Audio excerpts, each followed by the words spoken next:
Hello everyone. Before we get into this episode, it's important for you to remember to be empathetic and understanding for every single guest that I have on this show. If you enjoy this content, please make sure to subscribe and follow because I do release weekly videos every single week. Otherwise, enjoy the show. Welcome, ladies and gentlemen, to Deep Dives into the Minds of Esports. My name is Blake Panishevitz, and one could say that I have an undefined amount of happiness about the guest that I'm about to introduce right now. He is a known Overwatch content creator, as well as the creator of League Zero. Please let me introduce for the first time, David Fish, maybe better known as Dividing by Zero. Welcome to the show. Devin Fish, first of all. Devin! I swear to God, I read David earlier. It's okay, it's Devin.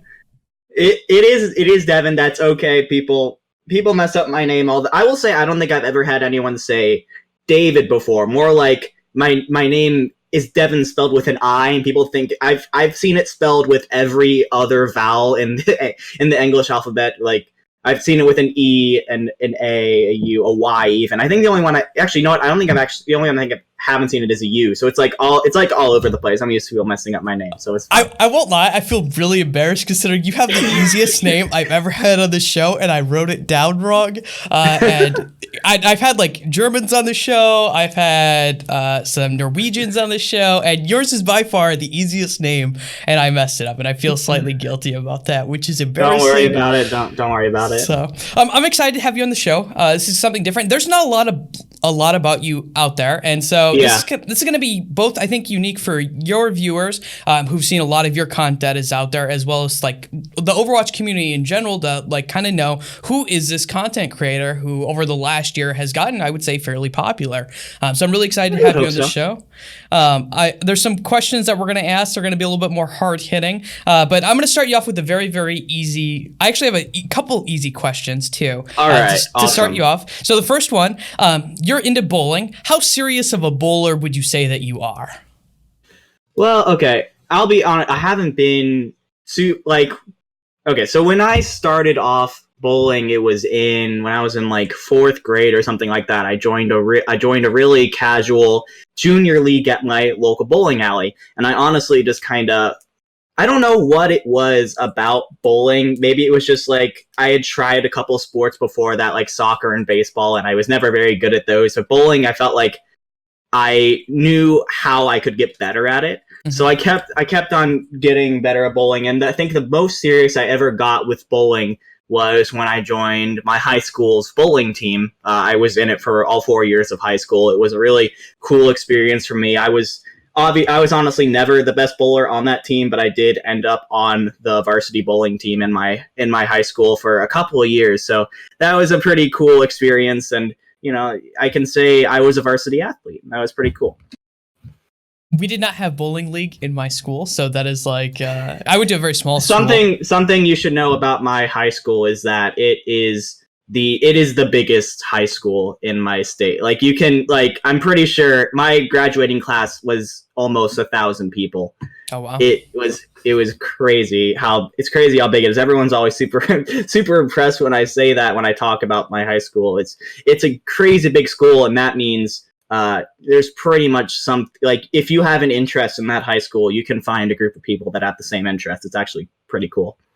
Okay, so the other easy question I kind of wanted to ask you is Dividing by Zero is a very interesting name to kind of take. And I kind of alluded to it in the introduction because it's an undefined number and value system that you get out of it. Is there any like bigger philosophical like meaning behind your actual name?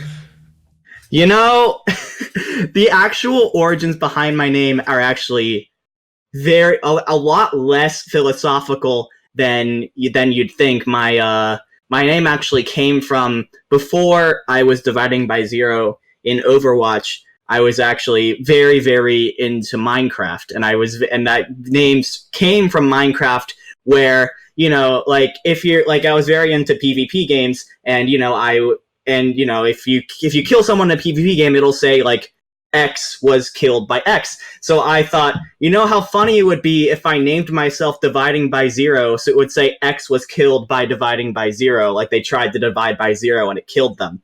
That's literally the entire origin behind that name, and I've just kind of kept it with me.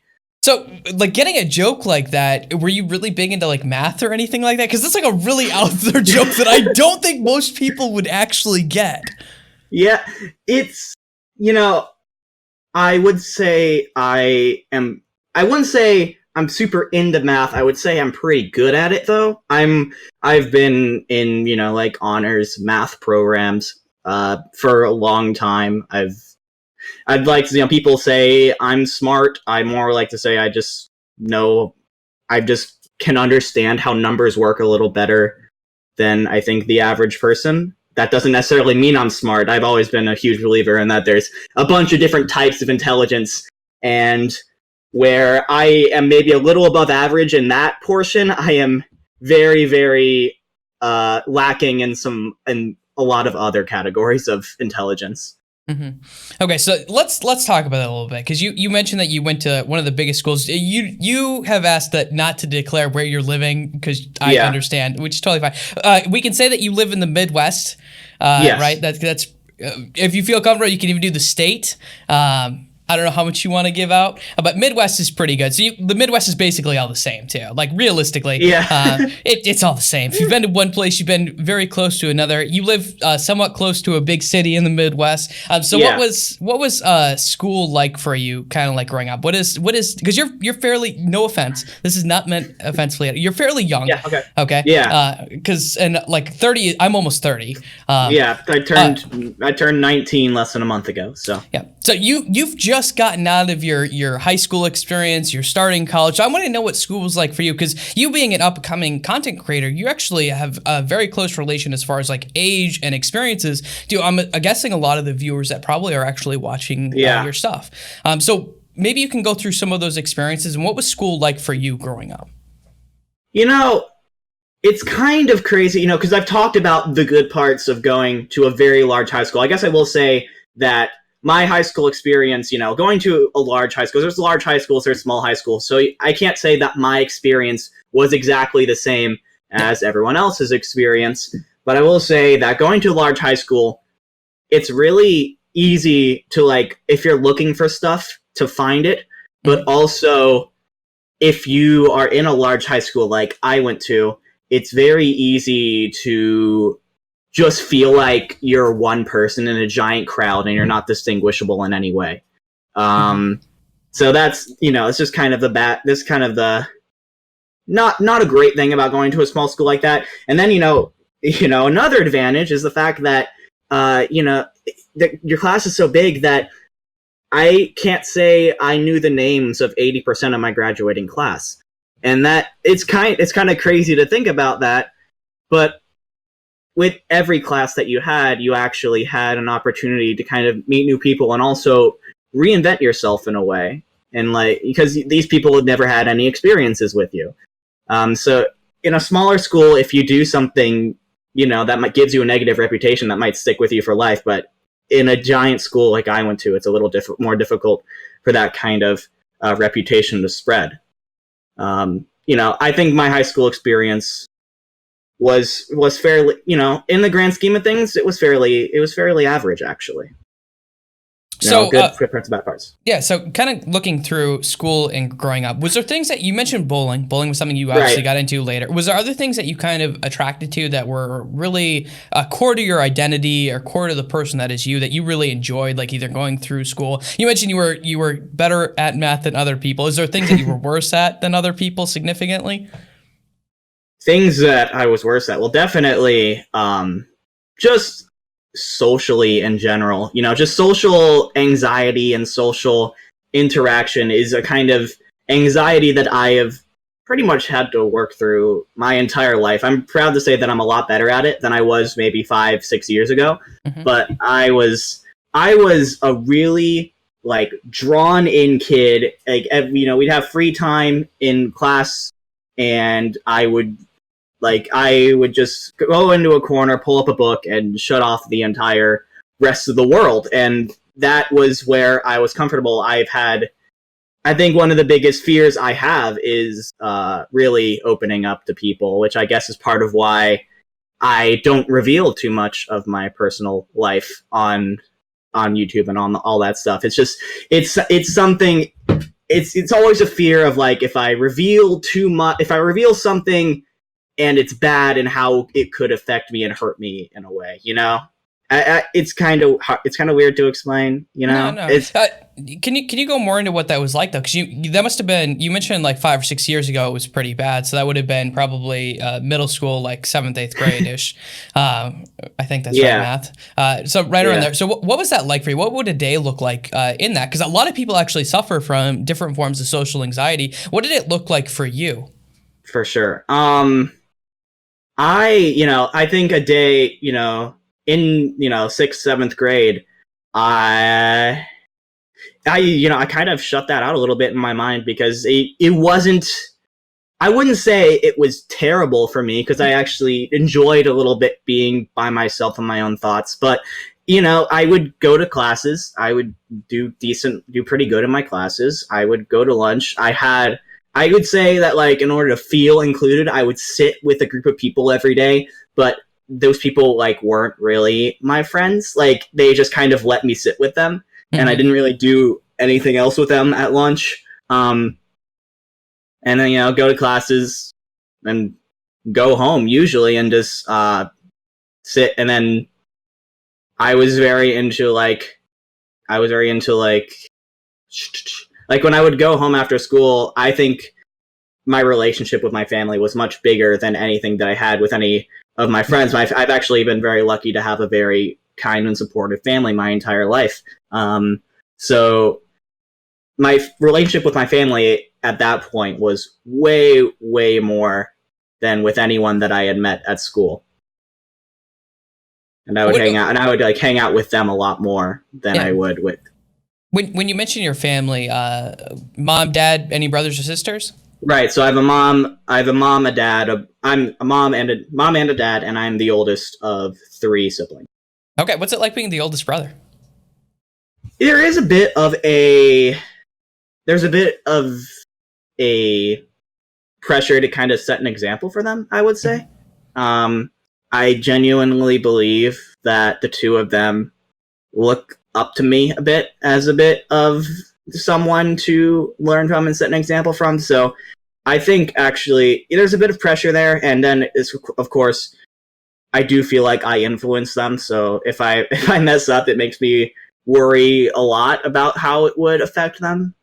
But overall, I think being the eldest brother, I think, has actually taught me a lot about just how to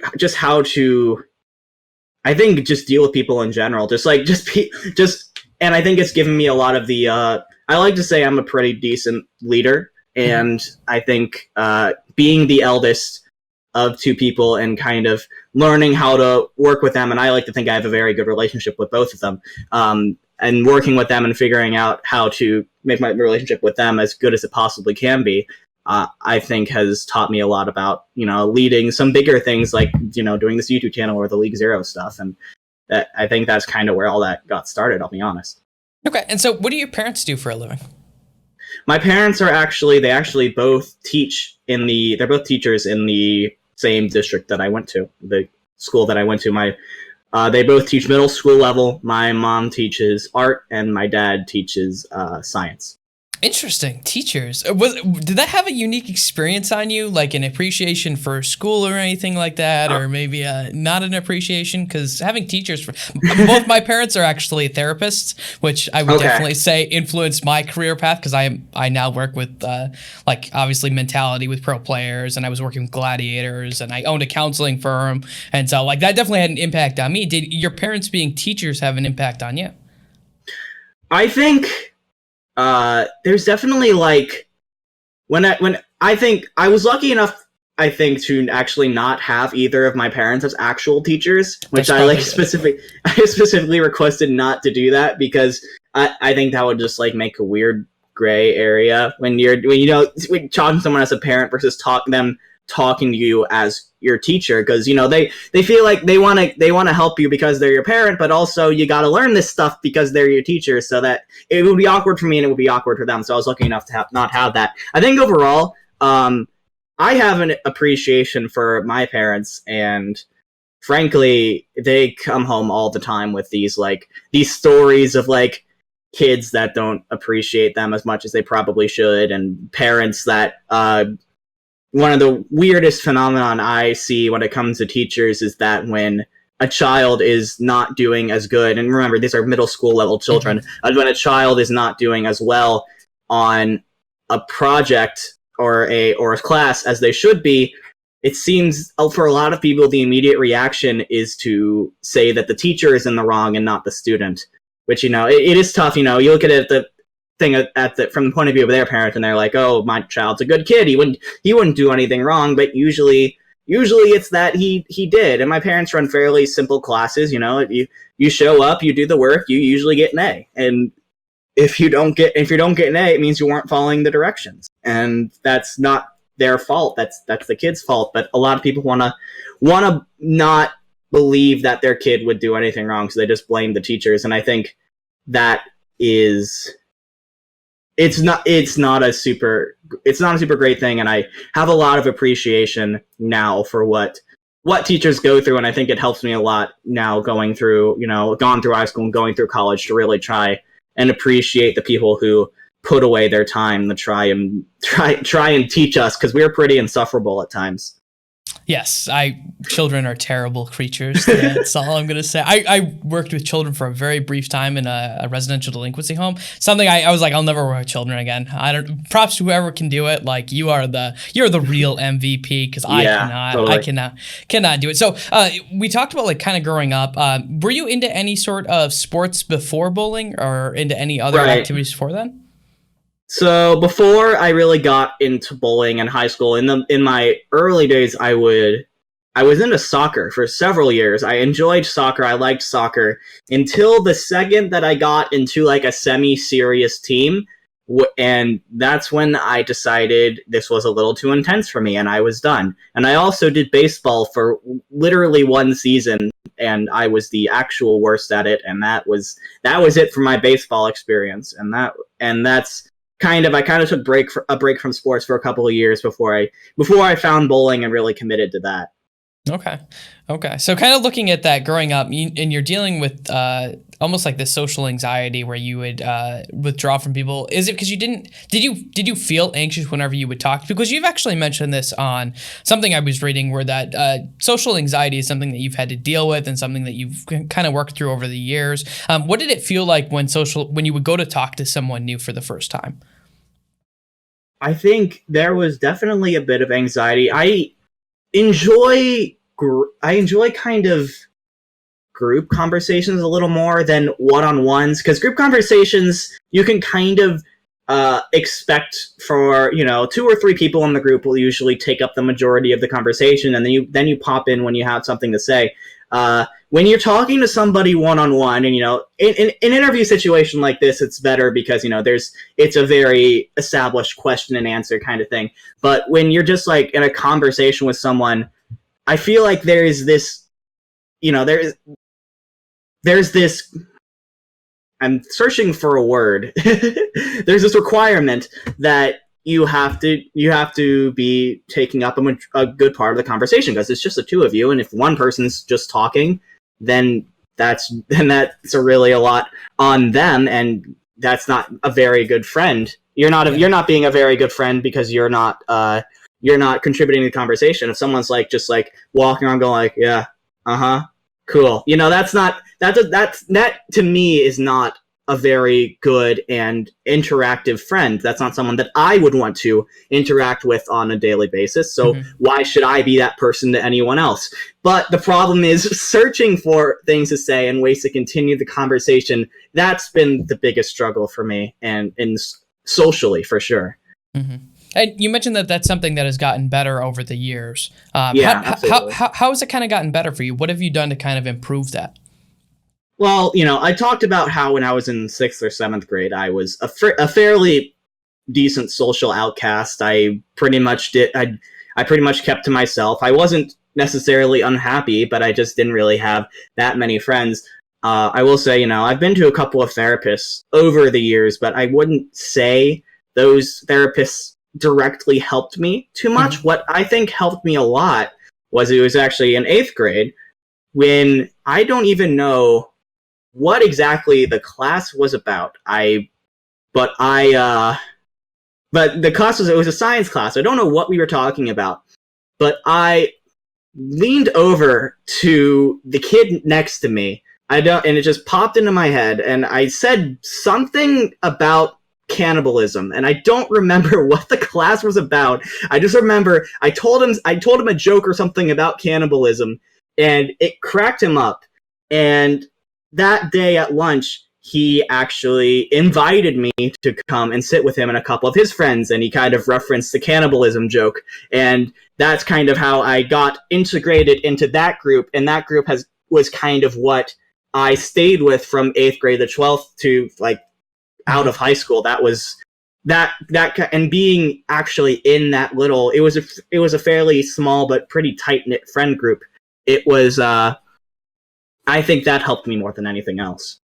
Mm-hmm. I like interacting and putting yourself with it, like that one leap of faith that you took helped redefine almost your entire life, and you did it on a whim, which I think is kind of cool. So you're going through school, you're doing these different things. Did you work any other jobs during school or anything like that, or were you just mostly focusing on your studies? Because you mentioned being in like honors classes and stuff like that. You're right. Yeah. I didn't take jobs until fairly late into my high school career. The big job that I had in high school was I actually worked at an amusement park that is fairly close to my house. It's actually pretty close to my school. I was a ride operator there. Mm-hmm. Which basically meant it wasn't, it sounds cool. You go to these amusement parks and you're like, wow, those people must have awesome jobs. They get to work these giant rides, and the real reality of it is that the control panel they have has like 2 buttons. It has a go button and an emergency stop button, and it does everything else automatically. Because I was 17, how else were they going to get under 18-year-olds to run these things?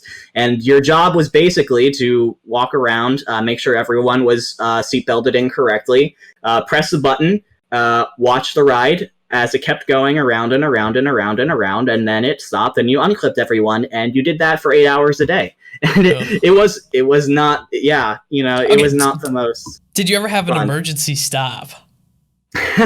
The only ride I've ever had to do an emergency stop in is in the kiddie bumper cars ride, because the bumper cars I don't know if you've been on really kiddie bumper cars, but they do a terrible job of making sure keeping your kids secure. Because the thing is that with most rides, you couldn't get out even if you wanted to. But in these kiddie bumper cars, all you really had was one strap of some sort of fabric. It was a strong fabric, it was good, and you had to wrap it around your neck and over your arm, and so it would go over your chest, kind of like a seatbelt. But the problem was that if kids would legitimately, they would get sometimes littler kids would get kind of freaked out by it, and they would legitimately just slip the fabric off and try to escape. And that's the only time when I've had to an emergency stop. Because, with all these, they're tiny, they're going to get run over. Yeah, I mean, I'm not going to say anything that would get me in trouble, but kind of looking at that. So you're going through high school, and I'm imagining you were a fairly good student, if not a very, very good student, as far as grade point wise. I like to think so. Okay, so I imagine that you're going through school. What makes you think, oh, you know what I want to do for a living? I want to go into studying information systems. So I was always super into computers and technology and stuff like that. Obviously, I make YouTube videos about Overwatch. I've always liked video games. I've always liked computers and stuff like that. My high school was actually really cool in that it had a very, very defined computer coding system that they had 4 classes that you could go through in each of your 4 years of high school, which was really cool. I got my whole little I got my entire thing. I got my a really good education on that.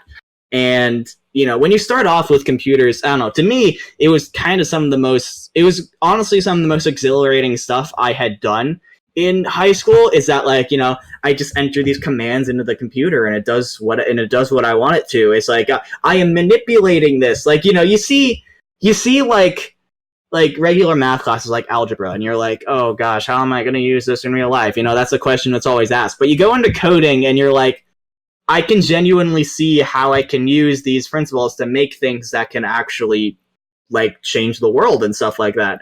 And so I thought for sure going through high school that I would be a computer sciences major, and I was going to spend the rest of my life coding. And I was so excited that I actually got into an internship after my senior year of high school that was pretty coding heavy. And that's when I had my first experience in a 9-to-5 job, 8 hours a day, 40 hours a week, coding and doing nothing else. And I realized that's not what I want to do. So I shifted over to information systems, which is kind of a mix of that coding and also business in general.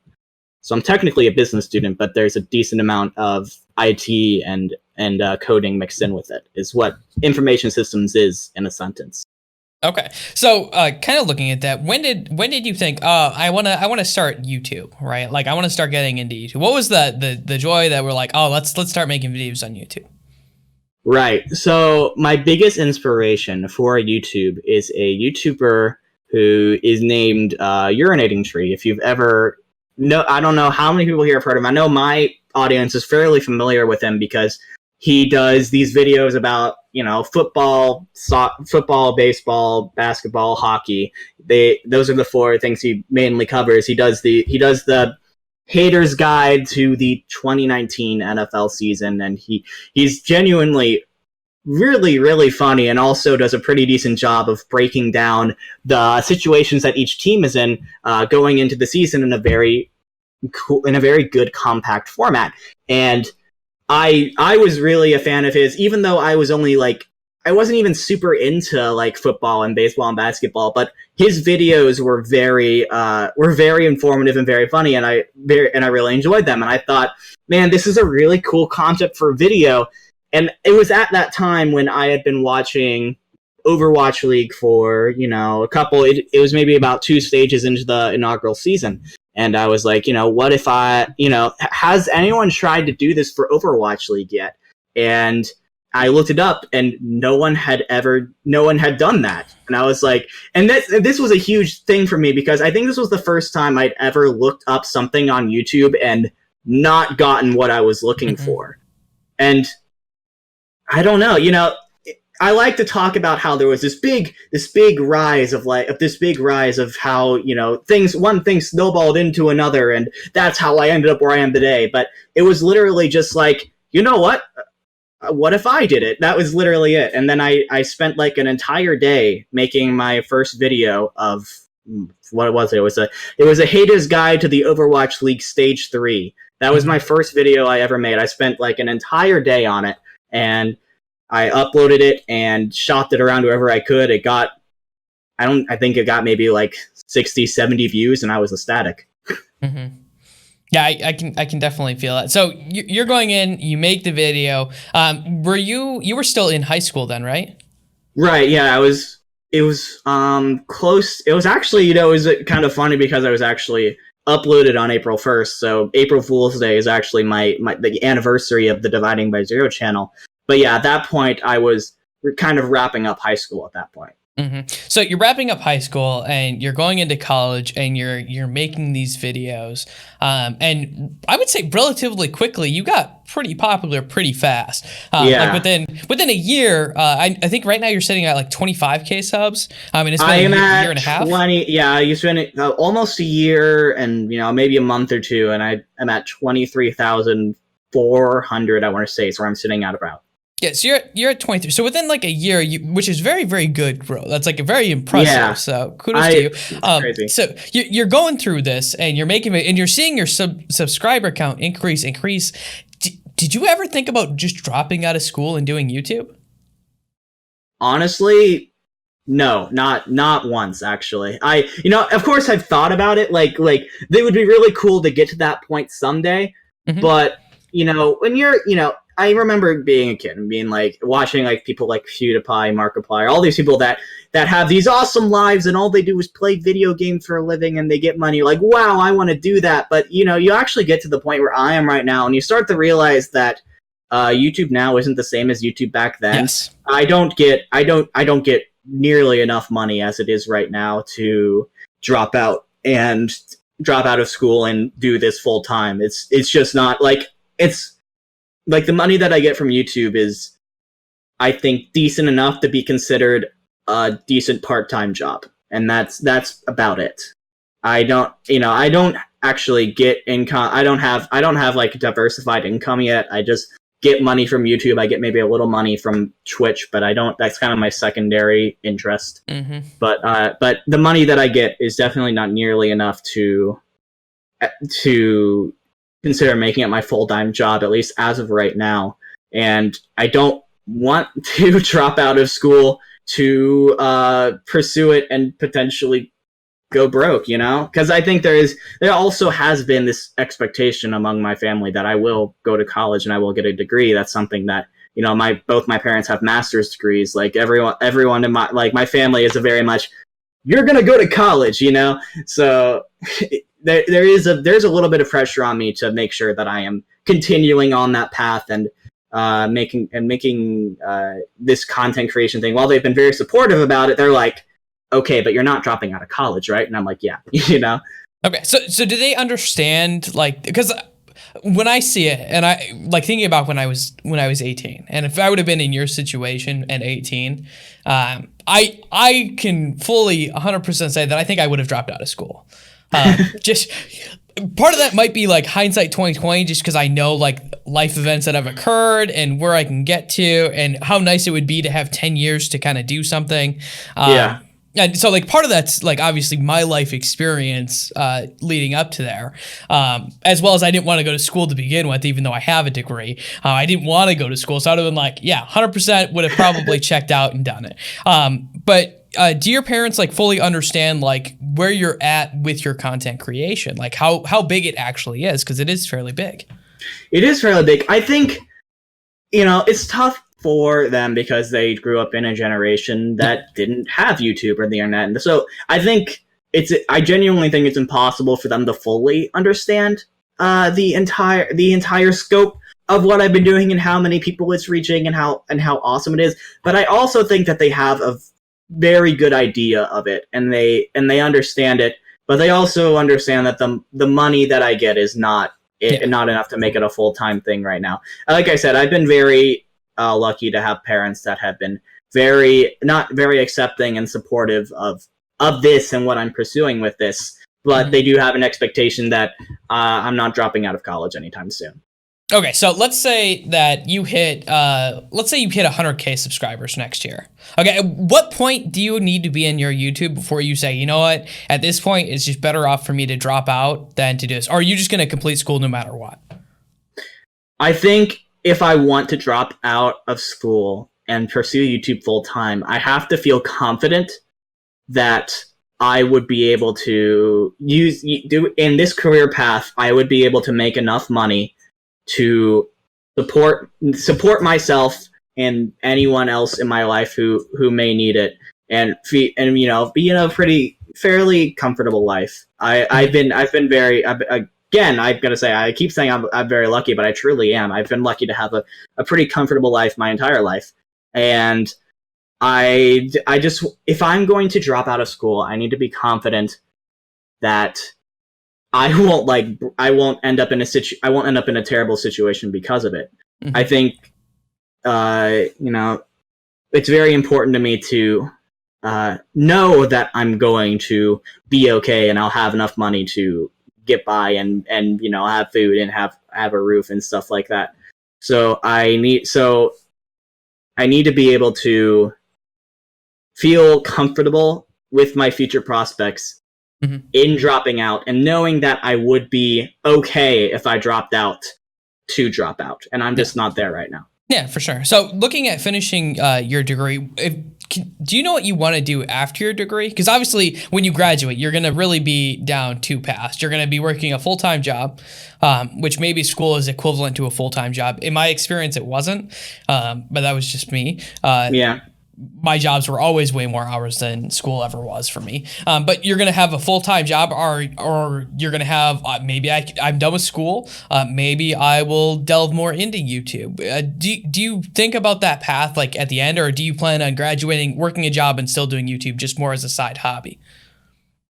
I'm hoping, I think in the end, the pipe dream is to be able to do YouTube full-time and content creation full-time, because I think this is genuinely what I love doing, and I love making this stuff, and I love not entertaining and informing people who need it. So I love doing this, and the pipe dream is to do this full time. However, if it never gets to that point where I feel like I can, in the end, I would probably end up. I'm not 100% sure where exactly I'd want to go with the information systems degree. One of the cool things about information systems is that it gears you up to go in a bunch of different places. You can go more business heavy, you could go more tech heavy if you wanted. So it opens you up to a lot of different things. So yeah, if I do end up graduating, which I'm still 3-4 years off of that. But if I do end up graduating, I'd probably get a full-time job and still make YouTube my side hobby, but still have that kind of like, if I get to that point, I would quit my job and do YouTube full time, because I genuinely want to. Mm-hmm. So one of the things that you mentioned, kind of with YouTube, and I saw you mention it here or there, is that you kind of grew through negativity being promoted on YouTube. Something that you said you didn't really like. Do you think that that's something that you kind of regret? Wait, what do you mean about growing through negativity again? You mentioned that in one of your earlier videos, you had bad mouth Dreamcasper. And right. That was one of the first videos that kind of promoted you. You said you didn't regret saying those things necessarily, but you did mention how you kind of grew through being negative towards other people on YouTube, that was one of the reasons why you had kind of grown. Right. Okay. I think, again, like you said, being negative in the end isn't, like I said, the two biggest examples for that is the video that I made, the first video that I made that ever got really big, which was about Dreamcasper, and then the video that I made in the inaugural season right after the Shanghai Dragons went 0-40. Those were the two big negative videos that I made, and they both got a decent amount of views, but they also got a decent amount of backlash to them, because I think something I've had to learn fairly quickly is that if you're in like the football community, like Urinating Tree is, they just love bashing people. They just, you can just roast people and they will be 100% fine. They will revel in it. Even the fans of that team, if the team is doing bad, they're just gonna be like, oh yeah, he deserves it, he sucks.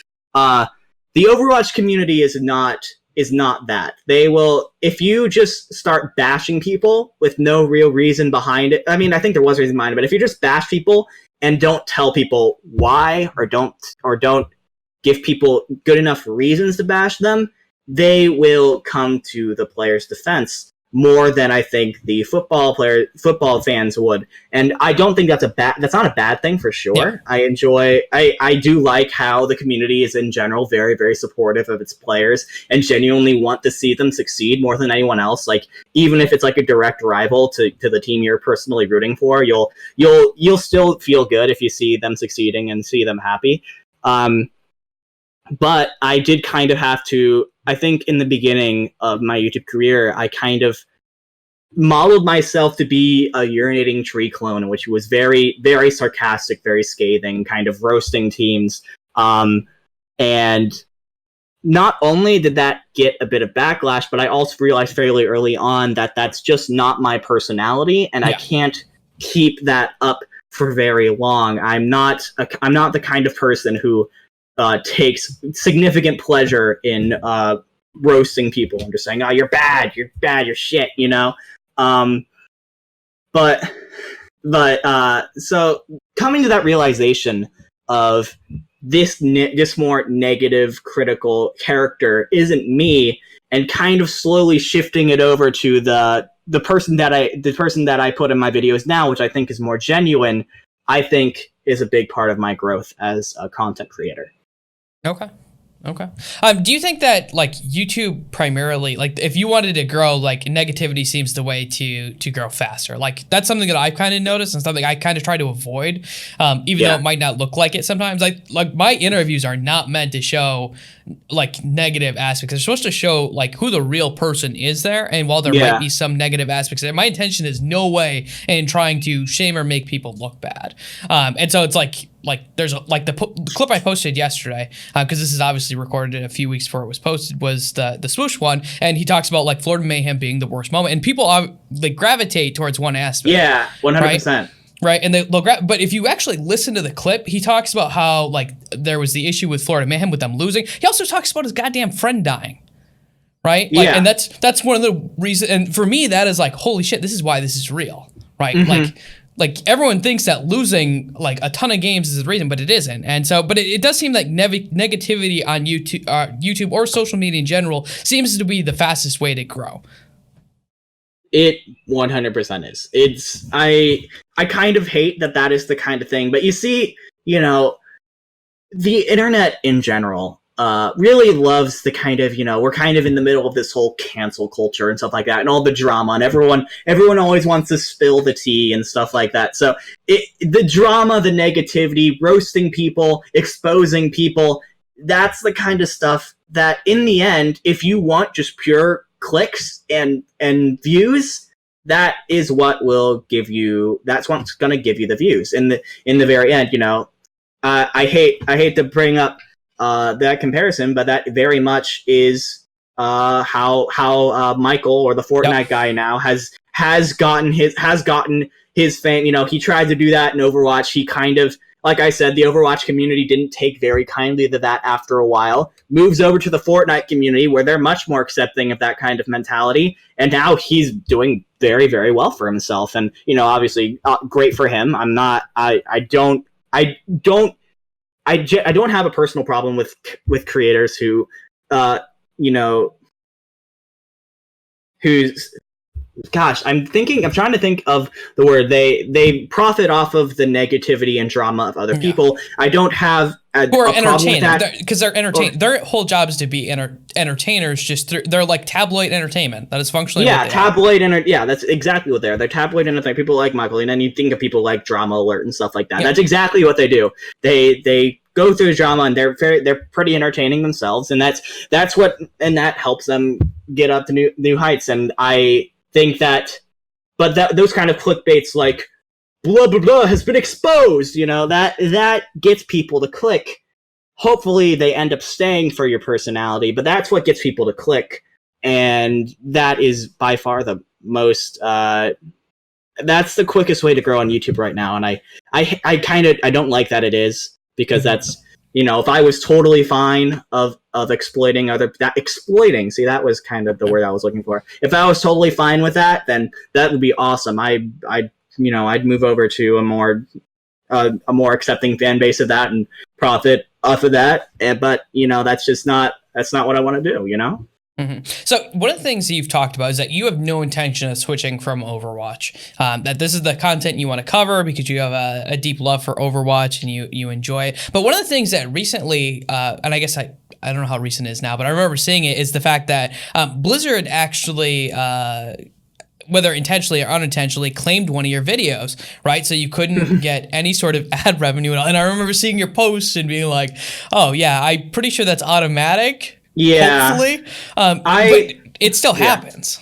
Is that something that scares you and is that like when you see something like that, that's got to deter you from ever thinking, content creation is probably not going to happen with stuff like this. Yeah, absolutely. That's definitely a huge thing that I'm thinking about when I'm thinking about, oh, am I going to make YouTube my full-time thing? Because it feels like every day there is a content creator on YouTube who's just like, holy shit, all of my videos I've ever made have just been automatically claimed by this one guy who doesn't even own any of the stuff in my video, and I can't do anything about it, you know? And that it's the kind of thing is that YouTube, I think has received a bit of flack from the general media because, you know, of very controversial figures, you know, like the Pauls and stuff like that.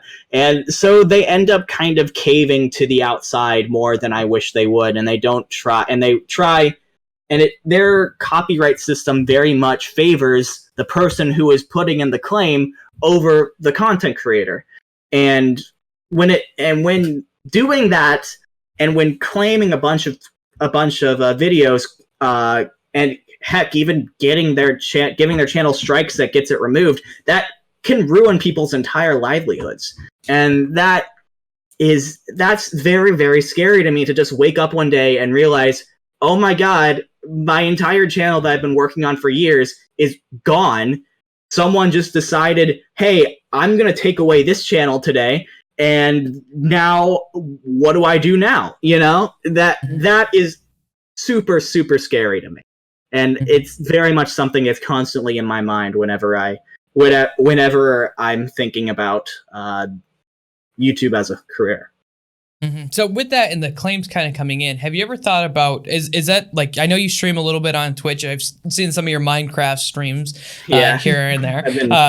Yeah, it's modding Minecraft. So do you want to transition a lot of your YouTube audience more over to Twitch because it has more stability? Because if you become a Twitch streamer, that is fairly, like, comparative to YouTube, if you can grow it to the same level that you were growing your YouTube, it is way more stable, I would say. Yeah, for sure. And you don't have to worry about a lot of these extra things. Is that what you're hoping to do, is maybe transition some of these YouTube viewers into Twitch streamers so that way it becomes a lot more stable environment? I would say as of right now, the problem is in a live stream environment, I'm not nearly as comfortable as a YouTube video where, you know, I can script everything I say beforehand, and I can edit things out that I don't want to say. That's another thing that kind of, you know, Twitch streams, you know, as you say, like, recently I've been Twitch streaming Minecraft because I very much enjoy playing Minecraft, I would say, more than I enjoy playing Overwatch right now. I enjoy watching Overwatch quite a bit, but as far as playing it, I honestly can only really play Overwatch for maybe an hour before I just end up turning it off because I get angry at whatever's happening, because it's just, Overwatch it can be such a dang tilting game. So I do enjoy Minecraft, and like you've mentioned, the modded Minecraft, it's a new experience for me, and figuring out new things with these mods has been very rewarding to me. But in that way, I also think going to Twitch full time, first of all, because they haven't established a whole system for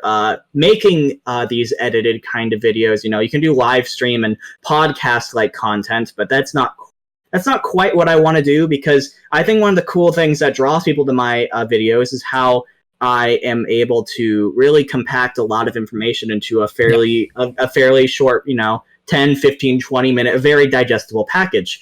And I think I'm genuinely helping a lot of people by doing that. And if I move over to Twitch, I wouldn't be able to do that as effectively. I would be willing to possibly try and move my content off of YouTube, but I have to feel good that platform would be able to support that kind of compact video structure that I really try and do in my YouTube video. Okay. So one of the things that you had mentioned before, and I thought was very interesting with you, and it kind of comes back to the social anxiety, is you've mentioned that asking for help is something that you kind of struggle with. Why is that?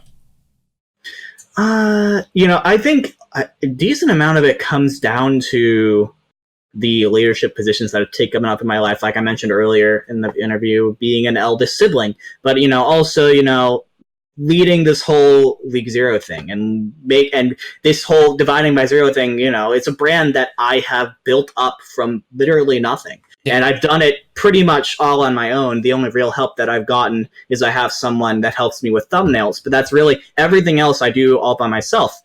And being in that position, realizing that you not only there's this kind of expectation, not only on yourself, but on everyone watching you, everyone in my league, everyone in League Zero, everyone that I know, and everyone in my family, that I know what I'm doing, and I am putting together things very, very successfully and everything's going really well. And you kind of have to put on that face like, yeah, everything's going great. My YouTube channel is doing great. League Zero is moving fine. But when you get to that point where you don't know what to do, and you kind of realize that there are thousands of people looking at you as a form of leadership and a form of, I guess I would say, even comfort to know that that person is on top and he knows what he's doing. And so coming down and saying, okay, I don't know what I'm doing, can be kind of scary, because you feel like not only you're letting yourself down, but you're letting down all of the people below you that are counting on you to know what to do. Mm-hmm. So kind of looking at League Zero a little bit, what made you want to start up League Zero? What was the driving force behind that? I will say that League Zero was originally not actually my idea. It was actually brought up to me by a couple of the mods of my Discord server back then. It originally started out as a way to a more organized way to organize pugs. And we thought, oh, wouldn't it be cool if people got in organized teams and they all faced each other? And, it did end up being a league, but it really ended up growing into something a lot more than that. And I think, my original thought on it the first time around that we did it was like, okay, I'll put, I trust these people that are running it right now. I'll put my name on it. I'll stream some games. But, as far as running it, I was going to be fairly hands off, because in the end, my main goal at that point was my YouTube channel and stuff like that. So I was like, all right, if you want to run this, I trust you guys. You can do it. And as it kept going on, I will be honest, it was not the most smooth sailing thing, but I also saw the incredible amount of potential that it had of getting a community together and getting and making friends and getting people connected in a way that they wouldn't have been otherwise. And I saw how the league was influencing people. So this time around, League Zero is currently actively going. I'm actually very much I'm very much more involved in it this time around than I was the first time, and I think that has helped overall, because I think I've been able to implement a lot of things that I believe have made the league a lot better. Okay, that's awesome. So looking at League Zero and it getting started up and growing up, what made you want to help play a bigger role? What is like your goal with League Zero? What do you want it to be? Like if tomorrow it could be whatever you wanted it to be, what would you have it look like? The biggest thing I want from League Zero is not necessarily for it to be this gigantic high-stakes tournament, like Jane's Tournament of Future Champions, or even just like contenders in general, stuff like that. Like, League Zero doesn't have much monetization, it doesn't have sponsors, it doesn't have a prize pool, and honestly, as of right now, I don't want it to, because I believe League Zero should be a more casual environment for people that can get together. And, if they are interested in learning how to play Overwatch as part of an organized team, they can enter into League Zero, hopefully they get on a team. But if they do, I think I want to be able to provide them with a really good experience of being on a team in Overwatch and being really a part of something, because I genuinely believe that if you're playing with people that you know and you trust in Overwatch, it becomes 100 times better. And some people just don't know that. And I want to be able to provide that experience for as many people as I can. Mm-hmm. And so one of the things that you actually mentioned there is like, this will never be the same thing as like Jane's tournament. Jane, I would say, is someone who's given you a lot of shout out and a lot of praise. Oh, at least for sure. I am. Jane has not only like I did a video for him that one time, but he's also been a fairly good YouTube mentor. Like when I've had questions, I've gone to him, and he's actually been quite responsive in helping me out and making sure that I have what I need in order to do what I want. So I'm like eternally grateful to Jane. He's an awesome guy. Yeah, and I was going to ask you, like, how has that relationship affected your channel? What kind of stuff has he helped impart, like, knowledge on you to help grow your channel? And how did you two meet? Because it seems almost like a random chance encounter, right? Like, how did you guys meet? It's actually really, really cool because, at that point, I think I had maybe around 15,000 subscribers, and Jane had just reached maybe 100,000 subscribers on his channel. He was on the Dallas Fuel at that point, I believe. He was had an extremely successful Twitch stream. Like I was like, why would a guy like that care about, like, I'm a bottom feeder compared to him? But it was actually Jane who reached out to me on Twitter first and was like, hey man, I've watched your stuff. I think it's really cool. Do you want to make a video for my channel? And I was like, yes. It's because I had never had a platform like that where I could potentially have reached out to hundreds of thousands of people, which was really, really awesome. And I think that day that I did that video, I got 1,000 subscribers just off of there. And, when my channel only had about 15,000 in itself at that point, that's just crazy. So I'm super grateful to him for that. And, other than that, Jane and I, we're pretty independent from each other, but occasionally I'll message him on Twitter for if I have just have a question about something in general, because I know that he has a ton of experience with running leagues, with his whole, not only with his Tournament of Future Champions, but he also runs the Get Good and stuff like that. So he has a ton of experience with that. So if I have a question about how that works and just the legal stuff, because I know that Blizzard can be kind of controlling when it comes to things like that, which is another reason why I don't want it to become monetized, because if it becomes monetized, then I have to consent to Blizzard's rules, and I don't know if I want to do that. So he's been very helpful in reaching out to me and making sure that I know that I'm okay and what I'm doing won't get me in trouble, which is a huge help and a huge relief for me. Mm-hmm. I think Jane's probably one of the biggest. I think he is the biggest supporter of the tier 2, 3, and really all of the Overwatch. He is one of the biggest supporters by far who has helped promote different Overwatch. Absolutely, he's I think he has a bunch of different opinions about him on the league, because when you're on there publicly, you're a public figure, you're gonna have people who don't like you. It's just gonna happen. But I will say that the work that Jane does for the community is incredible, and I think almost everyone should be, even if you don't like his trash talking, I think you should be super, super grateful for the work that he does.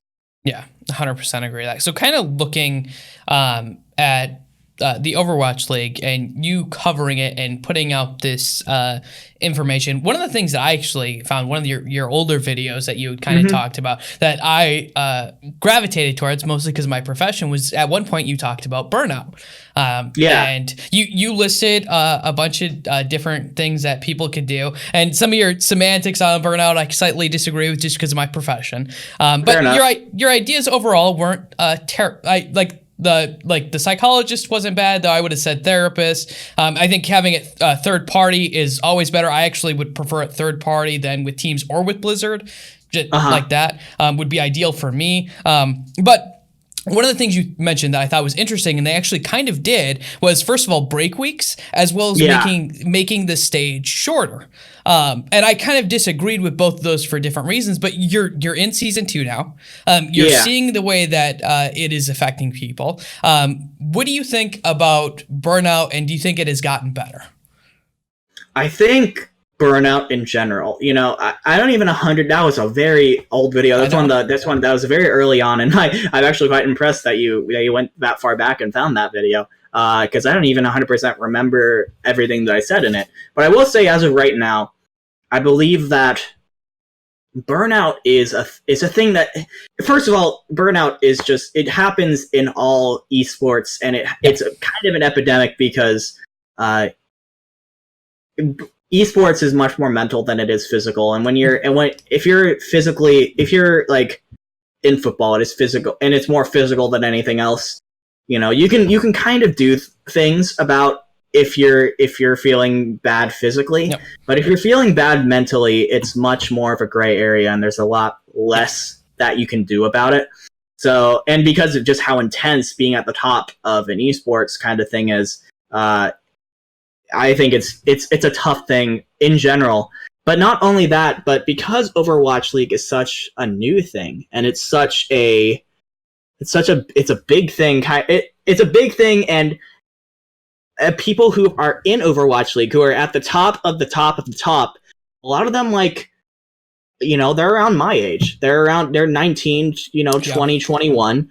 And they just started off by wanting to play video game and realizing they were pretty good at it, and they wanted to get better and better and better. And now all of a sudden they find themselves on a giant stage and they're playing in front of crowds, and it's awesome. But also there's a huge workload, and you're playing this game that you used to love 40 hours a week, probably more, and you start to burn out from it. And not only do you burn out from the game, but you burn out from the practices, and you burn out from if you mess up, your teammates tell you suck, your coach tell you sucks, everyone on Reddit and everyone says you suck, and I can tell you that it's a very, very, very new thing. And it's going to take, hopefully, if we can get past this kind of infancy stage of Overwatch and esports in general, and esports pros can become more hardened to it in general and kind of more accustomed to that kind of thing, then hopefully, as we keep going, we'll see the amount of people who end up dropping out to the burnout go less and less and less. Mm-hmm. Yeah, I think that you're kind of right on the money there. Is like part of it is a cultural aspect, right? Because if you look at sports, you start sports very early on, and you kind of grow into it. And with esports, you don't do that. And what I've always said is very easily to define burnout. It's accumulation of all the stressors in your life to the point where you can't handle them. So like, it's a very easy way to kind of describe what is going on with burnout. And these players have a ton of new stressors that are being introduced. And if you do eliminate some of that's how you start to prevent some of that. Is you start to figure out what stressors are actually going on and which ones can we eliminate versus not eliminate. And how do we prepare people to handle things that they're not used to handling. So next year is going to tell us a lot with the localization and the constant traveling. It's going to be tough on them, and I'm excited to see it especially after the Dallas Fuel homestand and seeing all the passion from the fans and all that. I'm super excited to see it, but I'm also quite nervous to see how it affects the players. Yeah, I'm very scared. Hopefully the teams are preparing for it. I really hope they are. But I don't know. It's tough sometimes to believe that the teams. That all the teams are preparing as much as they probably should be. Yeah, I'm very scared about that. But kind of looking at burnout from your standpoint, content creators are notoriously known for having burnout just because of how often they have to upload videos, and you have to. That is one of the things I will say about doing my content. That's why I pre-record everything. It's so that way if I need a week or 2 weeks, I have a week or 2 weeks. But I know some content creators who are doing videos by the week, and I'm thinking, wow, if I was going by the week, I would be terrified of if I ever hit a point where I was burning out because I would just not want to do it. Is that something that you've had to deal with, this burnout, and how have you handled it? I think burnout I think it definitely is something that I've had to deal with, especially in the season. I think I've enjoyed having off seasons where I was kind of like, oh, I'm making a video about a different topic every week, and that's cool. I find that I don't get burnt out as much if what I'm working on varies from week to week. But in the off season, first of all, in the season, I've had to deal with burnout because it's expected for me now to make a 7-second summary every week, and I don't know. I feel like you don't know this just by watching it, but the 7-second summaries are some of the most heavy editing that I end up doing because you have to make like this whole screen for each of the 20 teams, and each of those screens have like. They have the logo, and they have the results from the last week, and they have the current total, and they have the text, and they have the score. Yeah, that's the fifth thing. And you do that for each of the 20 teams. So by the end of it all, let's see, 5 times 20. So that I believe is 400 components that you're putting on at once. Is that right? 5 times 20 is 100. Oh, 100. 400. 100. I said I was good at math. Fine. My girlfriend, who's an engineer, always jokes because she has had some very high math classes. Simple like arithmetic, I'm very good at, and she isn't. But more complex stuff, she blows me away in. So it's just it's a simple arithmetic that you never have to do. Yeah.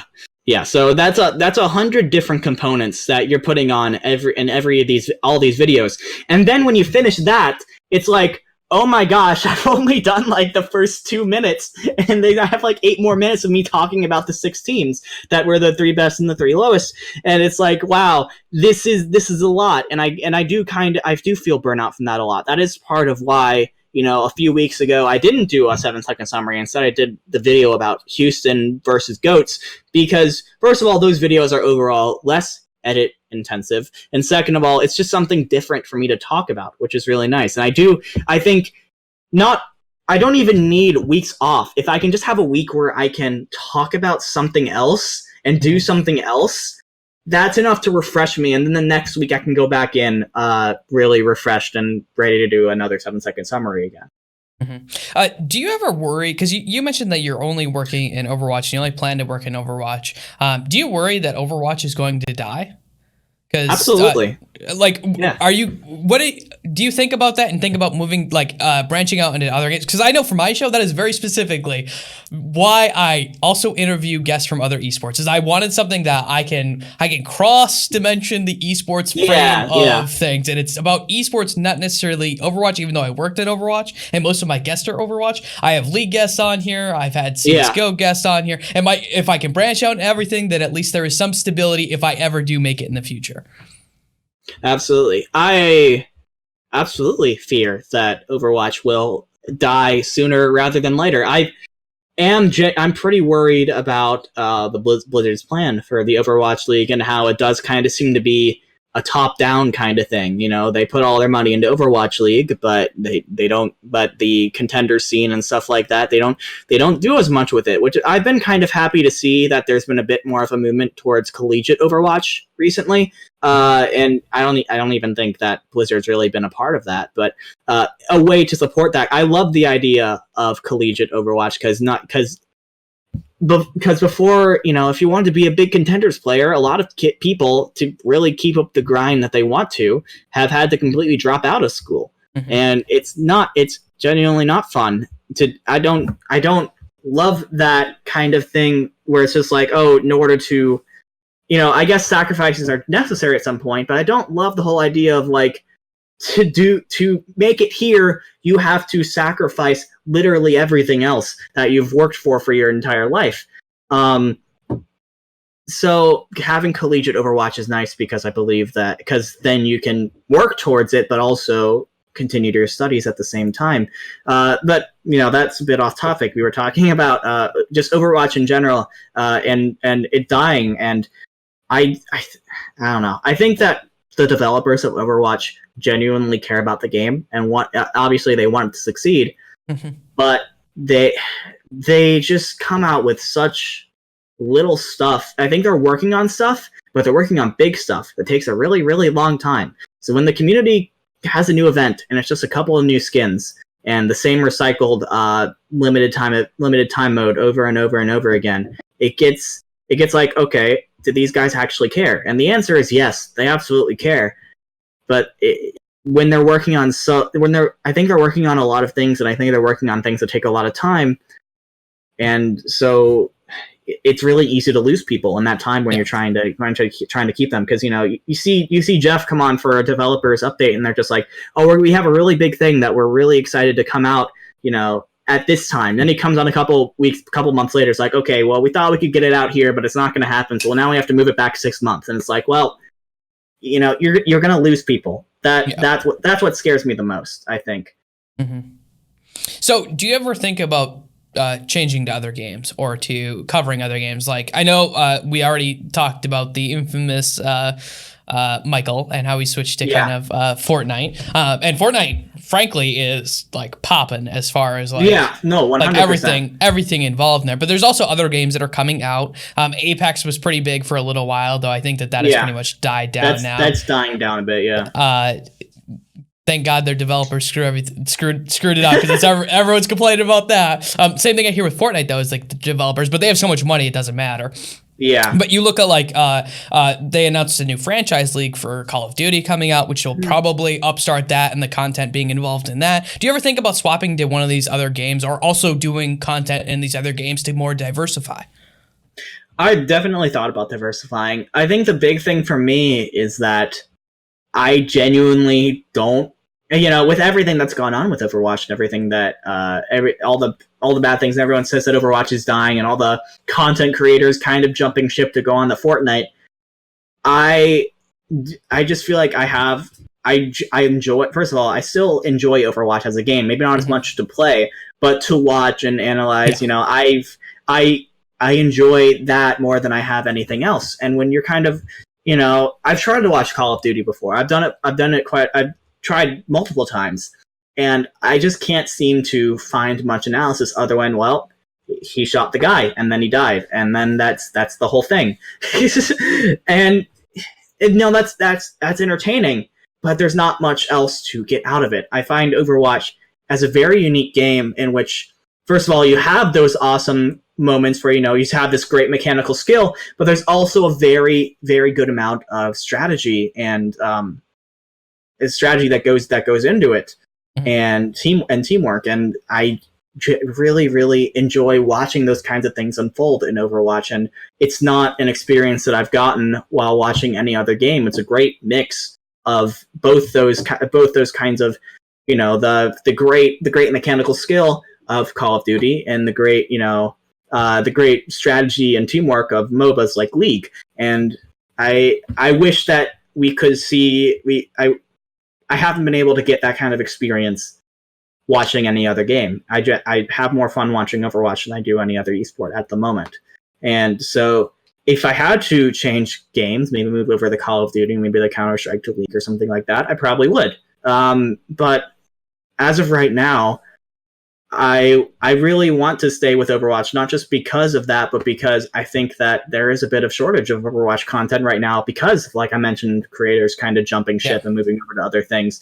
Because I'll be honest, I kind of jumped onto the Overwatch train later than most people, so I don't think I'm as burnt out on it as I think a lot of other creators are. So I want to try and fill that kind of void in Overwatch content that has kind of formed a little bit.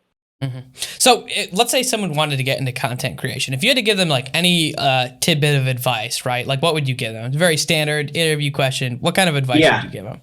What advice would I give to anyone wanting to be a content creator? I would say the first thing you want to do is, if you want to go into content creation, you just go with your gut. First of all, if you're thinking about going into content creation, you have an idea that you think is good and you want to go for it.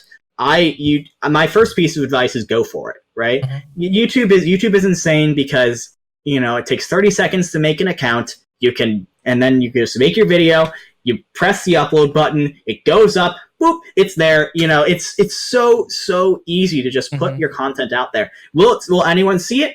I don't, that's enough to be seen. But if you have an idea and you can do it, and I see this story repeated so much when it comes to esports writers and content creators and stuff like that. There wasn't this, it was just kind of, you woke up one day and you were like, you know what, I want to try doing this. And then you did it and you just kind of fell into where you are now.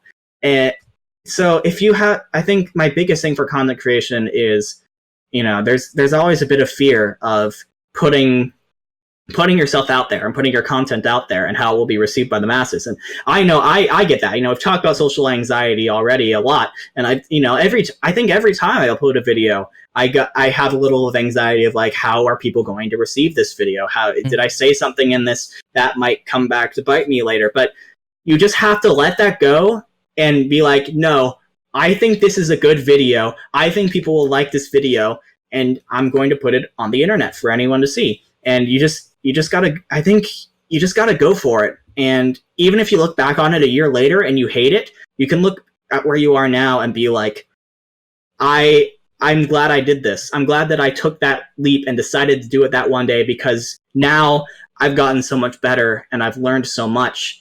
And even if I'm not the most popular person, I'm on the internet, I have gotten a lot better, not just as a content creator, but I've learned a lot about myself as a person and the kind of person that I want to be. Mm-hmm. And that's the kind of thing, like, even if I quit YouTube tomorrow, that's the kind of stuff that I'll take with me forever. Well, I want to thank you for being on the show. And I think this has been really insightful. I really appreciate getting to talk to you and covering a lot of these different things that are in here. I don't normally do shout outs on this show, but if you want them, you are more than welcome to have. I think generally they're kind of cringy, but Yeah. Do you have any shout outs you want to throw out there? Just the general, I spend a lot of time on my videos, and I try my best to make them as appealing to as many people as possible. So if you like me and want to see more of me, I'm sure my YouTube channel will be somewhere in the description or whatever. And I really hope to meet you there, because I want to try and one of the things that I've loved the most about being a content creator is being able to meet people and connect with people that I didn't think I'd be able to otherwise. Okay, I think that's a pretty good outro and shout out there. I want to thank you so much for being on the show. It's been a pleasure to have you on here, Dividing by Zero.